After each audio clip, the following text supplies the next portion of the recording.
Hello, my good friends. Today is Monday. I think it is the 10th today. Let's get the date correct. The 10th of August 2026. Now, let's finish this story in the Diaspora series that continue. You will ask me, Kegus, you mentioned twice love and betrayal. Love and betrayal. It's personal. It's personal. Now, I shared a picture which has got so much interest. People they have seen for the first time. For the first time, and I have more other pictures. You will see. Byenjogerako binainaina biba bituufu. When I left Makerere High School, I was known. I remember my high school, in my year, we were about 1,500. Hey, because remember students came from all schools. Makerere High School was the leading school. Mugadde, Chibuli, Gayaza, Smark, Mwiri, where I led an exodus of students to join me. Tugenda Kegusija agenda. That's how it ended up to be a Busoga College Mwiri experience at Makerere High School because of me.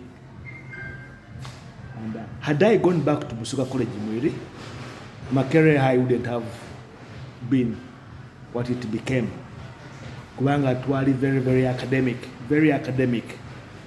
Anyway, kakati, if you remember Jennifer Bakumpe, yali mu Luganda, economics, geography, and I think art, leg art. Jennifer yali mukwano gwange nnyo. They had a younger brother called Martin Bakumpe who was in senior 5 while we were in senior 6.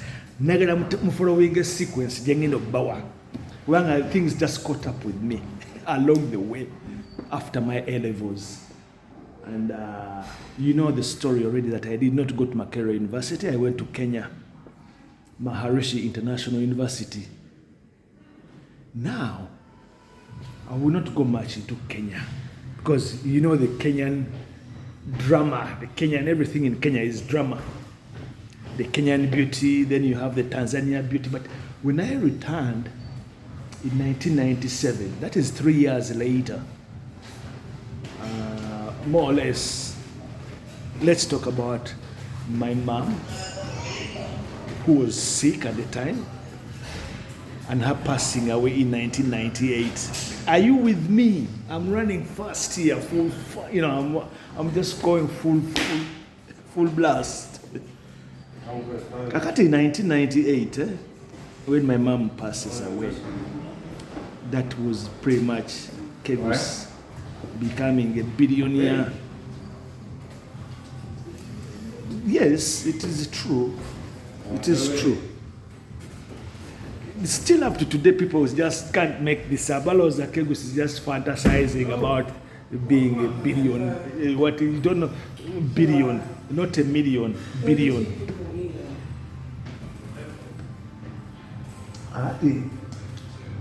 My mom, yayagala nnyo mulage girlfriend, but she saw a myriad of girlfriends. Yalaba wala agana mutabani wange sibanyo bana amalako. She was very worried about me. My mom, I'm talking about my mom, she was very worried about me. I had so many girlfriends. They used to come here with them. You want Patrick, you want Patrick, you want Patrick. This boy will get. Well, anyway, I was busy boy. Akati, I was in and out. Masaka, Busia, Malaba, Tororo, Mbale, Iganga, everywhere. Now when she passes away, that was the beginning of a new life. The only person she rubber stamped was Bettina. My mom yagala nnyo Bettina. She loved Bettina very much because Bettina used to come and look after her. Never made out, never knew me. Now I'm swenvili, now I'm makeup, now you know. Yes, we're to gamble about girlfriends. Yeah. Kat she was the one pretty much in the limelight of things. It pained us when we didn't. The relationship never went beyond after my mom passing away. You know the drama. Bettina, the Campasa and General's daughter, when you get a call, cutting in 2001, what is going on?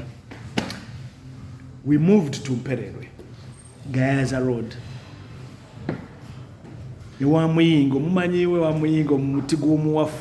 that big tree still there, people. Tell me.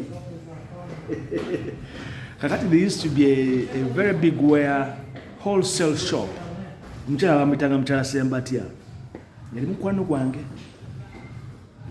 the sister Annette. Are you there now? We've moved from, because when we left Upper Manda Road, because the bank had taken the house, you know that already. The house was gone, the dream house was gone, the double-storied house was gone. We had sold it. We managed to negotiate a good deal with the bank, I told you that. So we offset the loan, paid off, but the security was the house, so there was money left. So the thing was, my mom was like, you have to build another house. So that's the house in Mpererwe. Mugalu zone. Eranze nsoko fetu soka mu zone. It was Tula Road back in the day. Tula Olugende Kawempe, the road which was like an enclave, a village. No people there. Because I remember when I started building that house, there were no houses there. I'll give you that story. There are many stories I'll have to give you, but you know a little bit of snippets. Bits of things I'm talking about. Now, we began building the house I remember my mom passed away in April. We began building that house, I think May. Yeah, it was built day and night, that by June, the house was complete. In that process, are you with me? In that process, I set up 2 businesses in Mpererwe. Opposite the Muyingo building, and I remember I rented the 2 business premises from Mwami Sengoba, Mr. Sengoba, Wachariyo. He had just newly built it's like a boulevard of shops. So I took 2 shops on one side and 1 shop for the grocery. Mpererwe Grocers, and I launched it in a blizzard of excitement. The first supermarket grocery shop in Kampala, in Mpererwe. The minor supermarkets, they are seeing these things in Kenya. And then, of course, the saloon, Stanley's Touch, hair barbers. Kati took it together, that is 1998 June. 1998 June. Are you with me, Pete? Alex. So, life was going on. But all that was happening in my absence most of the times. I used to drive into Kampala. I used to drive back to my businesses in and out. And my sisters were the ones in charge. Nga tuli fena, we were all together as a family.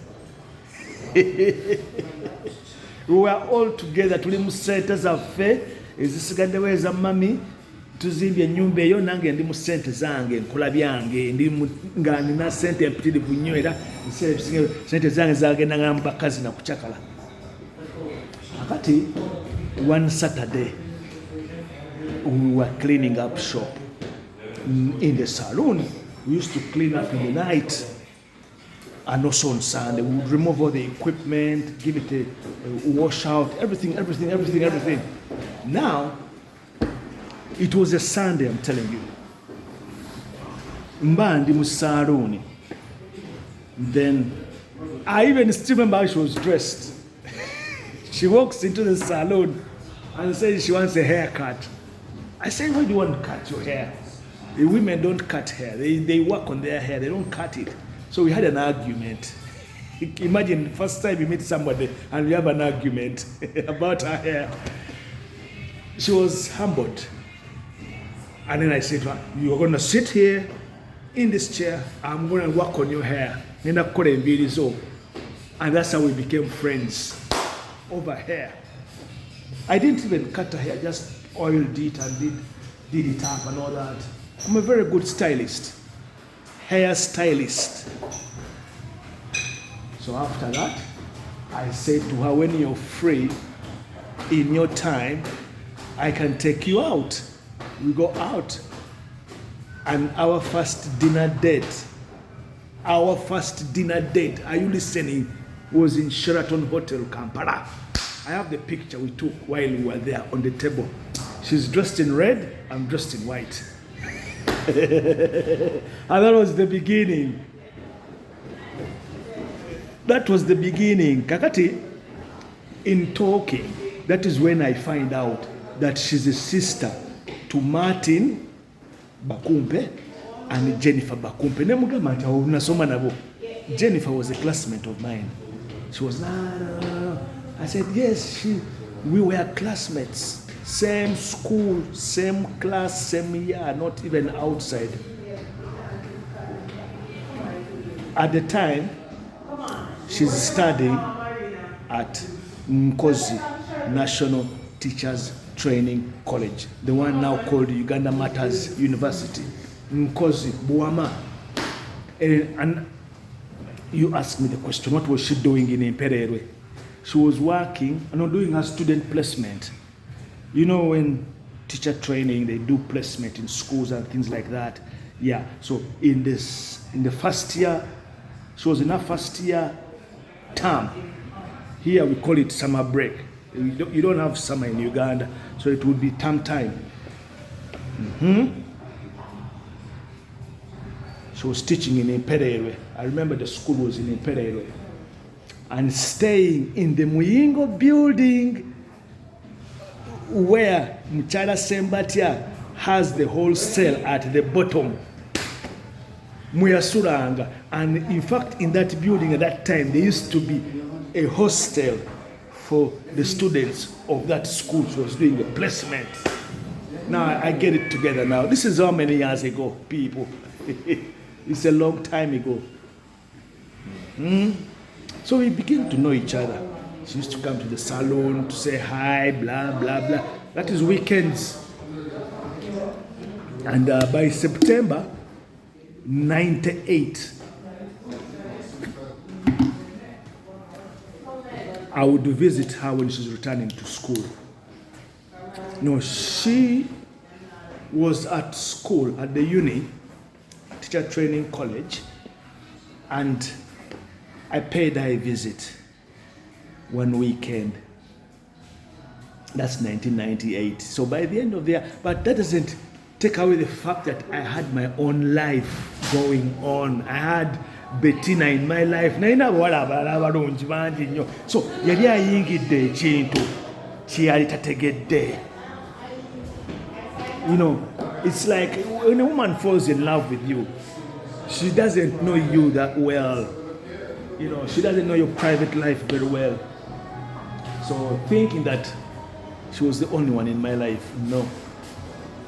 But that was it. Hello, miss. You okay? I'm good. How are you? I'm good. Haven't seen you. For a while? No, I come evenings. Oh, evening time. Yes, evening. It's packed evening. So I do the classes and everything. Okay, But I good. always see your videos. I see your posts. Yeah. And yes. It's there. It's a real game, you know. Keep it up. All right Have then. to. All right Have then. to. Maybe one time I'll come in the mornings and Yeah, I do sure. your classes. Yeah, Monday, Fridays I do high roast. Okay. 12:30, yeah. All right, please. See you later. See you later. Thank you very much. Yeah. Kakati ndoza ntegera story bwetambula nti the baby mama, the mother of my son, the only child I have, sina mwana mulala. Kakati ebyomwana bigenda kujja luvannyuma nnyo byalina bya accident. It was an accident. Kegusi abakazi bonna bweyaga tobazaala mu lwaki akyali nga kizibu nnyo. Nze nati omwenzi nali mwenzi kale mu kitwale people will say you are promiscuous or whatever you so many whatever mwe nga si yangu kyebagamba nti yali accident. It was nali nkomawo wano kusoma mu 2001 February the 4th. That weekend yajja ku Friday nga awulidde nti nfunye visa. Nze visa ezange nazicelebrating nga navanga ku embassy nsibira mu Matayos tugwera gye tugweredde. The whole of Kampala would know. That is me. Tewali social media ebiseera ebyo. Ogenda okudda eno wansi ku Lumu Street the word is going round, everybody is saying Kegusa agenda London. Addayo. Kegusa is going back. Nagagali nyanyonyi mwe. Twalima amaanyi nti ebintu bye twakolanga byayagalizanga abantu. People would admire. No, my student visa, I went to collect it. It wasn't even an application because I received an email. Remember that, I told you that. I received an email from the British Council. Mujukira British Council Library, it had an educational section, I think, to do with education, overseas students, telling me to bring my passport to the embassy. And when I brought my passport in, I had all my credentials there, everything. They knew about Paramount Investments. The year before, when I came on the holiday, ebya YMC, ebinalina byaliyo. And now the bigger thing was now I had the Mubende Farmers Limited. Farmers, Mubende Farmers. Nga nguze ettaka ddene nnyo. Nena bitunda. Kati, the questions were so many. The questions were so many, but not questions to say no. It's just questions to know how are you going to manage everything. You know, how are you going to do everything as you're supposed to do it? You're a businessman. You're a businessman. I think you're going to study. Who's going to run Paramount Investments? Kati nasula weekend eyo. Weekend. Kitwagambanga nti nosula mukamaama. Kati yammamira yajja ku Friday ndi mu jubilant celebrations. Nasula saasulawo Friday. I didn't sleep there. I didn't sleep home that night. Na come out the next day in the morning. Hey, kakati gye biggwera era gye byaggwera to reconcile and make up and make do bitya byonna yavana ku university enkozi najja. She used to just come up and turn up. Era ekyo kintu kyo kyayitanga nnyo arguments. Oba oli awo baga nti Beatrice azze, Beatrice ali wano bitya olusi siriiwo nanninda. Hey, my people, akati today mabega 99 the year Paramount Investments hits the stratosphere.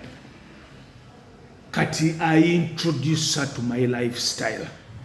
Kati, the way to do things back in them days, you give her money. And she was still studying. So I'll take her as a problem to be kept away. You give her money. You keep the problem away. She was very jealous. Very jealous. I had never fallen in love with a woman who's jealous like her. Very jealous. Ayomba nyo. ng'ayomba nnyo kati ngati bwe nabakazi abalala bo be nalinganira nga tebabifanako bajja they come home like 4 of them waiting for me. Please, Patrick, kabisa kati yalaba drama mungi thinking that she could fix that or take that away as a problem. Nali mwana muto nina sente that would manifest so many things. Kati basista bange ne bamumanya nnyo because she used to come stick around ayoza engoye akola ki ategeka afumba akola ki. She was like a homemaker. People you haven't seen. I think I might be talking about things that are far-fetched. Is that for real? That was it. And by 1999 October, Paramount Investments tulimuza award. Aona yali ku university. She was at university studying. Yabiulyaga bulizi. Aine tubiyomberamu. So I was pissed off sometimes. Did you get me? She would piss me off sometimes. That is the baby mama. Mama go again. So we were not a billionaire couple. Kubanga abantu mu family bamumanya omukanaggagga. Beatrice ngali mu sente zange as controlling ya tambula mu everything. Naye nga nina girlfriend omulala. Okay, we are jumping. Kati mu December, we were going through many issues, especially with her clashing with Bettina. Ategedde bino, ategedde biri, ategedde biri, byonna. Kati singa kumpisinga off, kiri bwe kiti. Bettina, n'ennyumba gye mbagamba yali ku Entebbe Road, gye twakoona once. I was literally forced to demolish the house. That was nali mu puzzle ya maanyi nnyo. The puzzle going on in my life was pretty much chaotic. Mukiyita bwe mutyo. Kati abenkwa na girlfriend omulala gwe nabagamba. The girlfriend. Tuli ku YMCA playing basketball ne ba Cedric abo bani bonna those good days, you know, tusimba motoka za fao zipajero zimpenko ne tunyirira. Buli muwala ayagala kwogera naawe. Jesus Christ, man. Crazy, man, I tell you. Mutemulayo ebintu bino. Abati ngenda kujolwe London. Ngenda kujje London ku holiday. Holiday sibanyumizanga. Nti nasulako ku kisaawe. Crested Crane Restaurant eyo nagisulamu. Nati nyandeko ogwasooka. Nga nina okuyisawo omukazi gwenzija naye. Kakati tukomawo round tutulinye. Namuzinira mu restaurant eyete. Gwe twagisulamu. Now amanyi kati bino ebintu this is what Entebbe airport njimanyi inside out. Kakati manager mu kinoonyerezeeko wa Crested Crane Restaurant under Civil Aviation Authority under the Uganda whatever airport whatever ebiseera ebyo byali under Uganda Hotels. Manager waayo yabeeranga Entebbe nga ayina Oluganda ku Beatrice. Nga ne mu restaurant abakolamu majority of them balina connection ku family yaabwe. Nga ngamba nti ngenda kubeera mu restaurant akawungeezi olwo ali Entebbe. That is when I'm leaving the next time, 27th of January 2000. Wakati nazanya akakodyo girlfriend yajenke akia Mungu mwe ajenkera. You know that early it was a 6:45 morning flight. Nze najja ku kisaawe around midnight nitusulamu. mu kisaawe mmwe temulabye temukoze bintu biri suicidal mission. Oli omukazi yalina ebbuba yalina n'olusagazi oba yali mwana muto yali 21 22 kegusi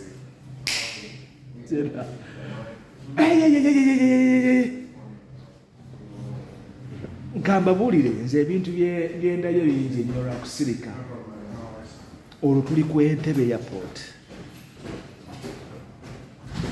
n'ajja mu Waving Bay agenda okunsiibula ku makyolo. Girlfriend azakyekinze in ku runway n'amulaba n'agamba nti Patrick agenze n'omukazi e London. Era yawandiikirawo ebbala. That is 2000. Sibanyumiza nga nti ya maiden voyage yange yali ku Waving Bay. What? We were walking along the runway to the plane, 6:45 flight, Kenya Airways. Girlfriend ayiseeyo nze already nasuze ku kisaawe ndina ebya Betina nga nabyo byo byali scandalous the first time because I missed that flight. Betina teyabifanako. Ishaila the ex-lover, Shanice. Chaos. Kati that is the whole mishmash of that drama. Kati nzije London ku visit. Era nakomawo. Kati wenkomawo twatandikirawo. In fact, tetayina connection in between.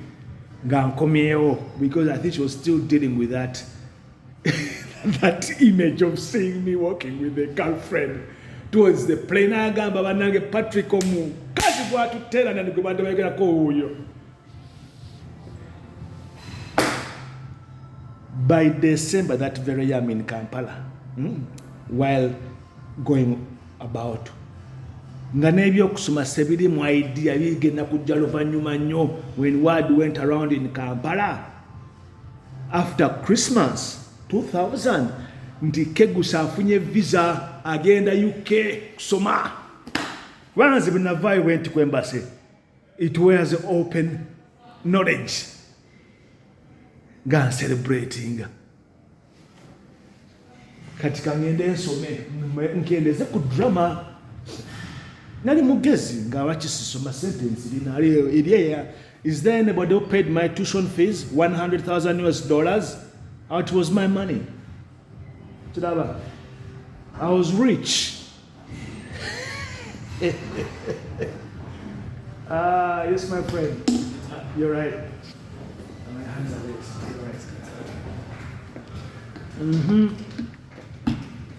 You're right. London. Kati, when the word went around, kwe kuja empered way. Yayagala nnyo muteke mu businesses. Kakati ngenda bawa part 2. Part 2 because I got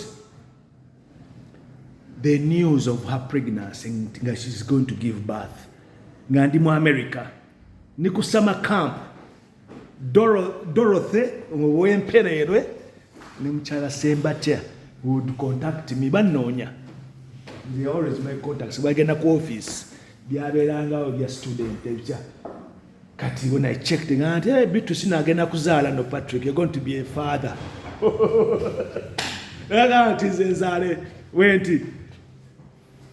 It just didn't register.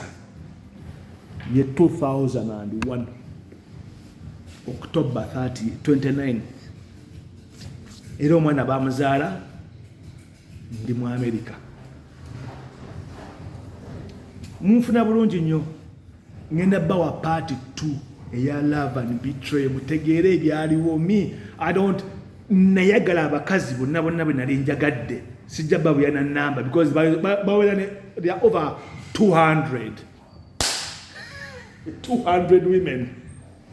Naye ne sizaala mwana n'omu nga oba olina okuzannya omuzannyo gwo era bonna they were so surprised.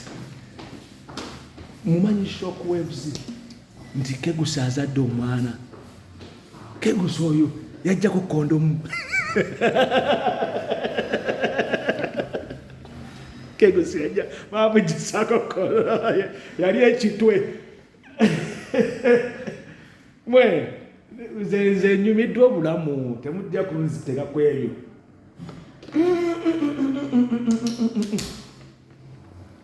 Mpiso teyesigamwa ye mugagga. Kati ngenda kukomawo mu December omwana nga alina emyezi 2. Awo tugenda okutandikira story drama. Mulirandani n'obutya byonna tonfaako okola ki. She waged the war against me. Olutalo nga luli international tulukuba for UK London. Era singa waliwo ebiseera bya social media nandibadde ku social media nga akaaba maziga, because we used to rant. Patrick omukazi wamulekawo, omukazi abonaabona n'omwana byali liddawa nga nali mumusupportinga ne mukolera n'edduuka mu Mabirizi Plaza ya opposite gundi next to Ben Kiwanuka. No. Shell petrol station along Kampala Road opposite Pioneer Mall.